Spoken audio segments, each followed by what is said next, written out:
My name is Sarah Brooks, and I work at Allegro Microsystems. Allegro Microsystems creates semiconductor devices, also known as computer chips.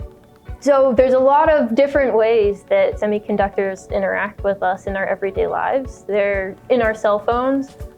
Many of the sensors that Allegro works on are actually meant for the automotive industry.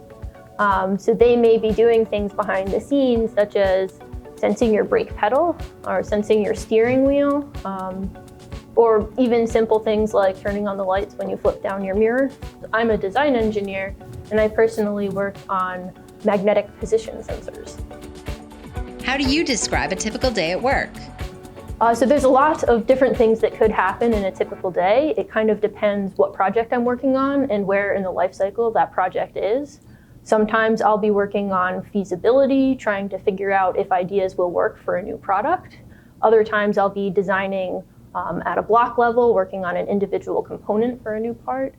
Sometimes I'll be helping with testing. A lot of times I'm working as a team. I've led a few projects where we're taking an idea from concept all the way to the creation and then releasing it to the market.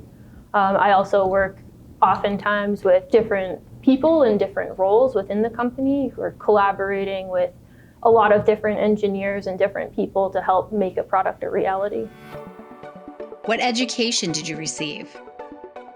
So I studied electrical engineering for my bachelor's degree. I started work right after college, and then I actually pursued a master's degree part-time while working and finished my master's up a few years ago. Why did you choose Manchester? I'm actually originally from New Jersey area. I went to school in Massachusetts, and I got connected with Allegro in Massachusetts through their Worcester facility. And I was looking for a role transition, and they gave me the opportunity to transition to a designer role in the Manchester facility. And I really like the area.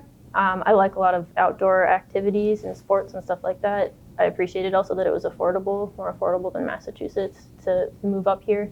So that's how I came up to Manchester.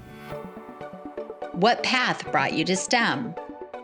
So for me, it started when I was really young. I always liked taking things apart, trying to figure out how they worked. I've always enjoyed puzzles and just trying to figure out how the world works.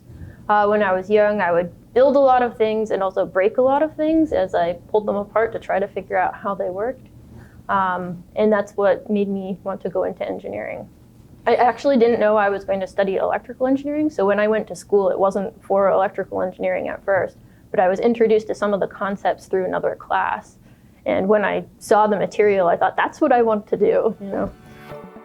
What kind of support did you have along the way? My parents were very encouraging to me. I've had a lot of great mentors through school and also through work.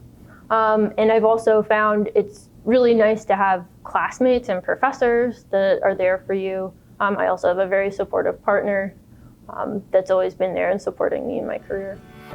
Is there a STEM community in Manchester's Mill Yard? I think it's really neat to see how many different companies are present here in the Mill Yard and throughout greater Manchester area.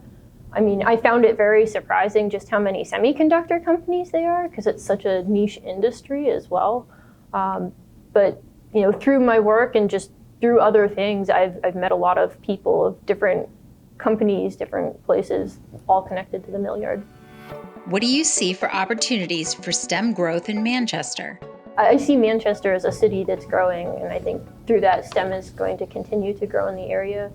I kind of also wonder how the remote work opportunities might impact what people, you know, decide to come here because they like the area as well. Any advice to those getting started in STEM? I mean, I think one thing that's important about STEM is a lot of people think they need to know exactly what they want to do to go into the field. And I think it's important to recognize and realize that there's tons of different opportunities out there and people can change their minds. I didn't know what my career path was going to be when I went to college or when I graduated college or even looking a few years back.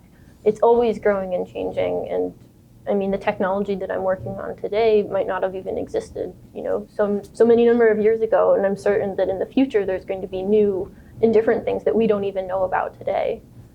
So I think it's important to keep an open mind and stay excited about what you do and know that it's okay if it changes.